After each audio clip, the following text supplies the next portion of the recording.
নন্দিত কথার সাহিত্যিক হুমায়ুন আহমেদের পঞ্চম প্রয়াণ দিবস আজ। তবে কালজয়ী এই লেখক বেঁচে আছেন আমাদের যাপিত জীবনের আনন্দ দুঃখ আর নিয়মিত চলাচলে। 70 থেকে 90 দশকে সাহিত্য অঙ্গনকে তিনি আলোকিত করেছেন।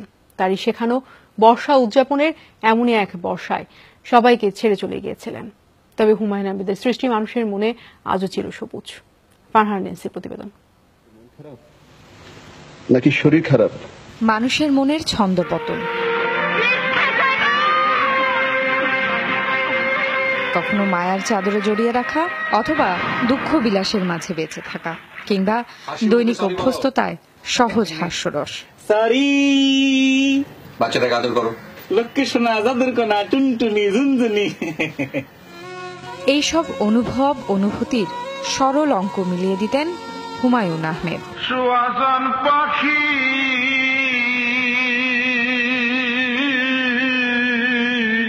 তিনি মধ্যবিত্তের যাপিত জীবনে ছন্দপতনের গল্প বলেছেন।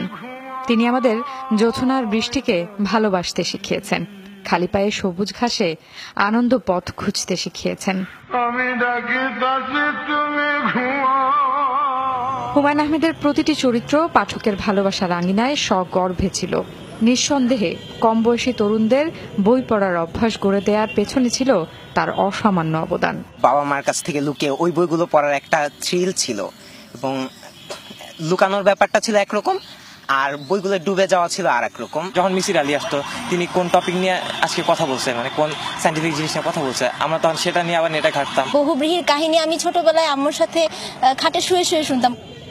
মিসির আলীর মতো বাস্তববাদী চরিত্রকে আবেগ নিয়ে ভাবিয়েছেন, আবার স্বাধীন মনের বাউন্ডিলে হিমুকে বারবার রূপার কাছে ফিরিয়ে এনেছেন। বাকের ভাই তো আর কোনো বাস্তব কোনো চরিত্র নয়, কিন্তু বাকের ভাইয়ের যেদিন ফাঁসি হওয়ার কথা ছিল, উনি কাহিনীটাকে এমন ভাবে ফুটিয়ে তুলেছে ঢাকা শহর ওই দিন মিছিল বের হয়ে যায়। স্যারের যে চরিত্রগুলো, এগুলো শুধু আমরা বইয়ে পড়ার পাশাপাশি আমরা নিজেদের মধ্যে একটু মিলানোর চেষ্টা করি। এই চরিত্রগুলো না মানে একদম আমাদেরই চরিত্র। মানে যখন আমরা কোনো একটা গল্পের বই পড়ি হুমায়ুন আহমেদ স্যারের বা একটা নাটক দেখি, মনে হয় যেন এই জায়গাটা আমারই। আমাদের ভাষাতেই লিখতেন তো, আর জিনিসগুলো আমাদের মতো করেই উপস্থাপন করতেন।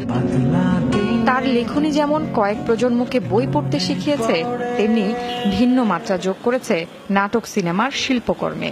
অবিশ্বাস্য ঘটনাকেও বিশ্বাস্য করে তোলার যে ক্ষমতা, যেটা বড় লেখকদের থাকে, সেইটা হুমায়ুন আহমেদের মধ্যে ছিল। এবং তরুণদেরকে হুমায়ুন যেভাবে আকর্ষণ করেছে, অন্য কোনো লেখক আমাদের সময়ে বা হয়তো আমাদের আগেও এভাবে আকর্ষণ করতে পারেন। টেলিভিশনের নাটকে, তার চলচ্চিত্রে ওই কাজটাই করেছে, যে মধ্যবিত্তের যে চাহিদা সেইটা চমৎকারভাবে মিটিয়েছে।